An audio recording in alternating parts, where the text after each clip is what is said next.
Family card কর্মসূচির তৃতীয় ধাপ উদ্বোধন করতে মৌলভীবাজার সফরে যাচ্ছেন প্রধানমন্ত্রী তারেক রহমান।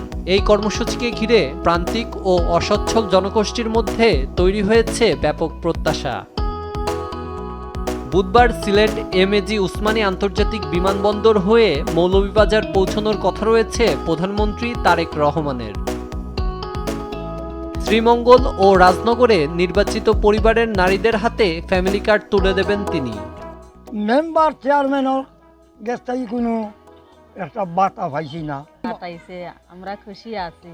কাল যাইমু আমরা মৌলভীবাজার গিয়া প্রধানমন্ত্রী আত্মনে আমরা ফ্যামিলি কার্ড আনমু। মন্ত্রীর কাছেও আমরা একটু ধন্যবাদ দিতাম, কিন্তু আমরা পাইলাম না, মনে আমরা একটু দুঃখ। ওখানেও আমরা মন্ত্রীর কাছে চাই আমরা যে পাইতাম পরবর্তীতে। ফ্যামিলি কার্ড দিলে আমরা একটু সহযোগিতা হইব গরিব মানুষের, আর একটু খাইয়া বাঁচতে পারমু স্যার। এখন খুশি হয়েছি ফ্যামিলি কার্ড পাইলে। ফ্যামিলি কার্ডের একটা কার্ড পাইমু, ছেলে সন্তানরেও লেখাপড়া করাইমু। আমরা জীবনে এই কার্ডটা পাইছিলাম না, এই সুযোগ সুবিধা আমরা পাইছিলাম না। সবও আমরা তারা লেখাপড়া করার সমস্যা আছে, আমরা লেখাপড়া করাইতাম পারমু, তাই আমরা সাহায্য করতা, আরও সাহায্য করতা। আমরা ফ্যামিলি কার্ড পাইমু, ফ্যামিলি কার্ডের জন্য কালকে আমরা ফোন দিছি। ফ্যামিলি কার্ড পাইলে আমরা খুব ভালো হইব।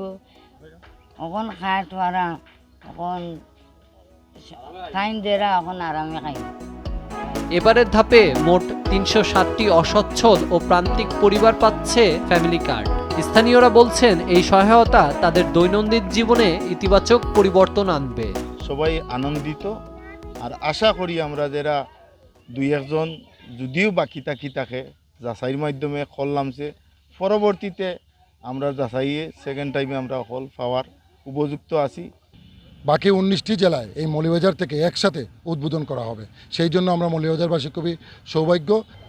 কার্ড পাবেন এবং এগুলা যাচাই বাছাই করে প্রশাসন সহ বিভিন্ন স্তরে যাচাই বাছাই করে যারা ভুক্তভোগী এবং যারা অরিজিনাল কার্ডের পাওয়ার যোগ্যতা রাখে তাদেরকে বিতরণ করা হচ্ছে।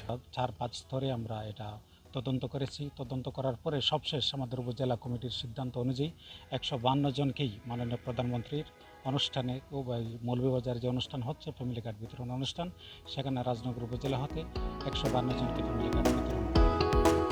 এই সফর ঘিরে চলছে ব্যাপক প্রস্তুতি। জেলার উন্নয়নে মেডিকেল কলেজ প্রতিষ্ঠা, শামশেরনগর বিমানবন্দর চালু এবং রাজনগরকে পৌরসভা ঘোষণা সহ বিভিন্ন দাবি বাস্তবায়নের প্রত্যাশা করছেন স্থানীয়রা।